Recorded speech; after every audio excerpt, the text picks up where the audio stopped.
Report breaking. നിയമസഭാ തെരഞ്ഞെടുപ്പിന് സജ്ജമാകാൻ കോൺഗ്രസ്. പ്രാദേശിക തലത്തിൽ സംഘടന ശക്തിപ്പെടുത്താനാണ് നീക്കം. കോൺഗ്രസ് ബൂത്ത് കമ്മിറ്റികൾ പുനഃസംഘടിപ്പിക്കും. വോട്ട് ചേർക്കൽ കാര്യക്ഷമമാക്കാനും നേതൃത്വം നിർദ്ദേശം നൽകി. തെരഞ്ഞെടുപ്പ് മുന്നൊരുക്കങ്ങൾ പ്രതിദിനം അവലോകനം ചെയ്യും. ബത്തേരിയിലെ ദ്വിദിന ക്യാമ്പിൽ നിർണായക തീരുമാനങ്ങളുണ്ടാകും. തെരഞ്ഞെടുപ്പ് മുന്നൊരുക്കങ്ങൾ ചർച്ച ചെയ്യാൻ മുസ്ലിം ലീഗ് സംസ്ഥാന പ്രവർത്തക സമിതി യോഗം ഈ മാസം 5-നാണ്. റോഷിപാലും അഷ്കർ അലിയുമാണ് വിവരങ്ങളുമായുള്ളത്.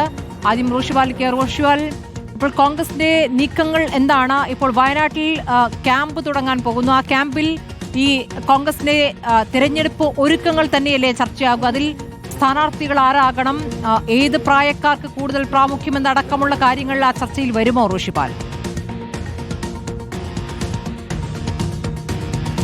സ്മൃതി, തദ്ദേശ തെരഞ്ഞെടുപ്പിലെ മിന്നും വിജയത്തിന്റെ ആത്മവിശ്വാസത്തിലാണ് ബത്തേരിയിൽ ജനുവരി ആദ്യവാരം കോൺഗ്രസ് നേതാക്കൾ ഒത്തുചേരുന്നത്.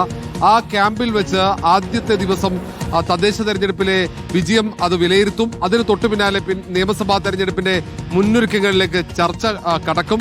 ഒന്ന്, ഏതൊക്കെ രാഷ്ട്രീയ വിഷയങ്ങൾ നിയമസഭാ തെരഞ്ഞെടുപ്പിൽ രാഷ്ട്രീയ ആയുധമാക്കുന്നതിനെ കുറിച്ചുള്ള ചർച്ചയായിരിക്കും.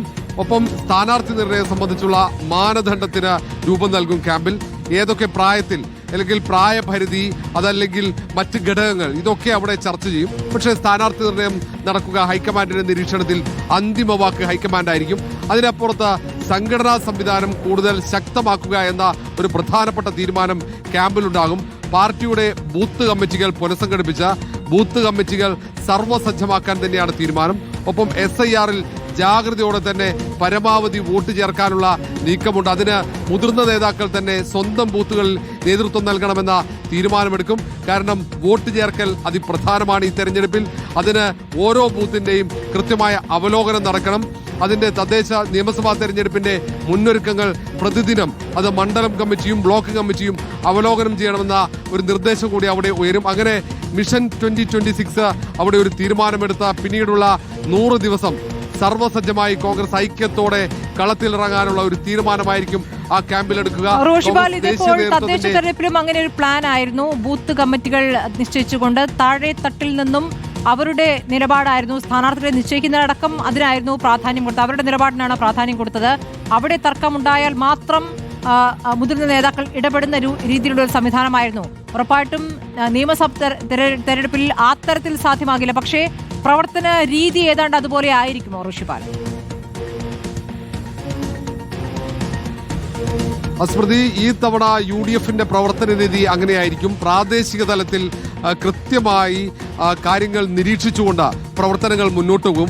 അടുക്കും ചിട്ടയോടെ പ്രവർത്തനങ്ങൾ അങ്ങനെ ഒരു പ്രവർത്തനമാണ് കോൺഗ്രസ് നേതൃത്വം ഉദ്ദേശിക്കുന്നത്. അതുകൊണ്ടാണ് ഈ ക്യാമ്പിൽ വെച്ച് എങ്ങനെയൊക്കെയാണ് മുന്നോട്ട് പോകേണ്ടതെന്നതിനെ കുറിച്ച് കൃത്യമായ ഒരു പ്ലാൻ ഉണ്ടാകും. പ്രതിദിനം എന്തൊക്കെ കാര്യങ്ങൾ നടത്തണം. ഉദാഹരണത്തിന്, ഒരു ദിവസം കോൺഗ്രസ് നേതാക്കൾ ഗൃഹസന്ദർശനമാണെങ്കിൽ അന്ന് സംസ്ഥാന വ്യാപകമായി നേതാക്കൾ ഗൃഹസന്ദർശനം നടത്തും.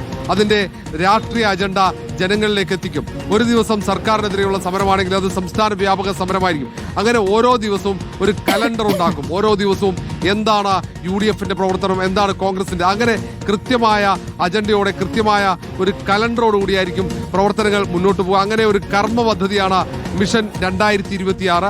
അത് UDF തന്നെ അത് യാഥാർത്ഥ്യമാക്കും. അതിനൊപ്പം തന്നെ ഈ തവണ പ്രകടന പത്രിക നേരത്തെ പുറത്തിറക്കാനാണ് തീരുമാനം.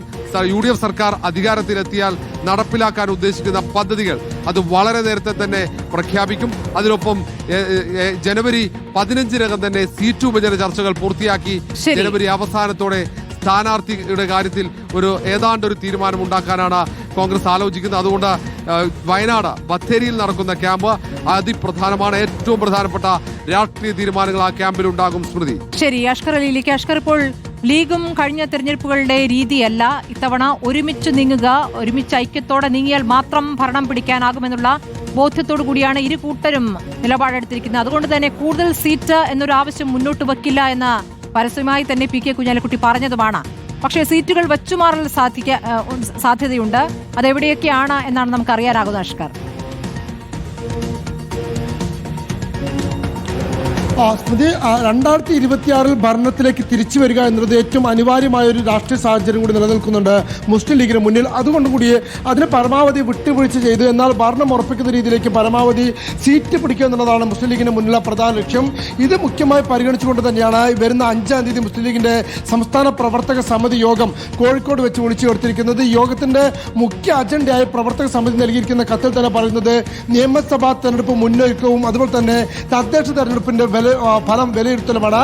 എവിടെയെങ്കിലും പാഴ്ചകൾ തദ്ദേശ തെരഞ്ഞെടുപ്പിൽ ഉണ്ടായിട്ടുണ്ടെങ്കിൽ അതുകൂടി പരിഹരിച്ചുകൊണ്ട് പൂർണ്ണമായി സജ്ജമായിക്കൊണ്ട് തന്നെ നിയമസഭാ തെരഞ്ഞെടുപ്പിൽ മുന്നോട്ട് പോകുക എന്നതാണ് ലീഗ് ലക്ഷ്യമിടുന്നത്. നമുക്ക് മനസ്സിലാക്കാൻ സാധിക്കുന്നതനുസരിച്ചാണെങ്കിൽ 5-ാം തീയതി ചേരുന്ന സംസ്ഥാന പ്രവർത്തക സമിതി യോഗത്തിൽ തന്നെ ഈ നിയമസഭാ സീറ്റുകളുടെ വിഷയത്തിലും സ്ഥാനാർത്ഥികളുടെ വിഷയങ്ങളിലുമൊക്കെ തന്നെ ചർച്ചകൾ നടത്തുന്നതിനും ധാരണപ്പെടുത്തുന്നതിനുമായി ഒരു പക്ഷേ മുതിർന്ന നേതാക്കൾ ഉൾപ്പെടുത്തിക്കൊണ്ടുള്ള ഒരു പാർലമെന്ററി കാര്യ സമിതി അടക്കം രൂപീകരിക്കുന്നതിലേക്ക് ലീഗ് പോകാറുണ്ട്. അത്തരമൊരു പതിവ് ശൈലിയാണ് മുസ്ലിം ലീഗിൻ്റെത്. അങ്ങനെയെങ്കിൽ ഉന്നത നേതാക്കൾ അടങ്ങുന്ന ഒരു പുതിയ സമിതി കൂടി അന്നത്തെ യോഗത്തിൽ തീരുമാനമെടുക്കും.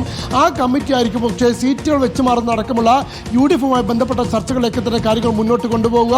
അതോടൊപ്പം തന്നെ സംഘടനാ തലത്തിലും പോഷകഘടകങ്ങളുടെ കാര്യത്തിലുമൊക്കെ തന്നെ തുടർ ചർച്ചകൾ നടത്തി തീരുമാനമെടുക്കാനും 5-ാം തീയതി ചേരുന്ന പ്രവർത്തക സമിതി യോഗത്തിൽ അജണ്ട നിശ്ചയിക്കുകയും ചെയ്തിട്ടുണ്ട്. ഈ സീറ്റുകൾ വെച്ച് മാറുന്ന വിഷയത്തിലേക്ക് വരികയാണെങ്കിൽ കോങ്ങാട്, തിരുവമ്പാടി, കുന്നമംഗലം, പുനലൂർ ഉൾപ്പെടെയുള്ള സീറ്റുകൾ വെച്ച് മാറണമെന്നാണ് മുസ്ലിം ലീഗ് ആഗ്രഹിക്കുന്നത്. അതിന് പകരം പട്ടാമ്പി അടക്കമുള്ള സീറ്റുകൾ മുസ്ലിം ലീഗ് പ്രതീക്ഷ വെക്കുകയും ചെയ്യുന്നു. അങ്ങനെ ഒരുപക്ഷെ ലീഗ് മത്സരിച്ചാൽ വിജയ സാധ്യത ഇല്ലെങ്കിൽ കോൺഗ്രസ് മത്സരിക്കണം വിജയ സാധ്യതയുണ്ട് എന്ന് ലീഗിന് തോന്നുന്ന സീറ്റുകൾ അത് കോൺഗ്രസിന് വിട്ടുകൊടുക്കുക. സമാനമായ രീതിയിൽ തന്നെ കോൺഗ്രസിന് വിജയ സാധ്യത കുറവും ലീഗിന് പ്രതീക്ഷയുള്ള സീറ്റുകളാണെങ്കിൽ ലീഗ് ഏറ്റെടുക്കുക. അത്തരം നിലപാടിലൂടെ പരമാവധി സീറ്റുകൾ വിജയിപ്പിച്ചെടുക്കുക, പരമാവധി യുവാക്കളെ മത്സരിപ്പിക്കുക എന്നുള്ളതാണ് ഇപ്പോൾ മുസ്ലിം ലീഗിന് മുന്നിലുള്ള ലക്ഷ്യം. ശരി, റോഷി ബാലും അഷ്കർ അലി കരിമ്പിയുമാണ് വിവരങ്ങൾ നൽകിയത്.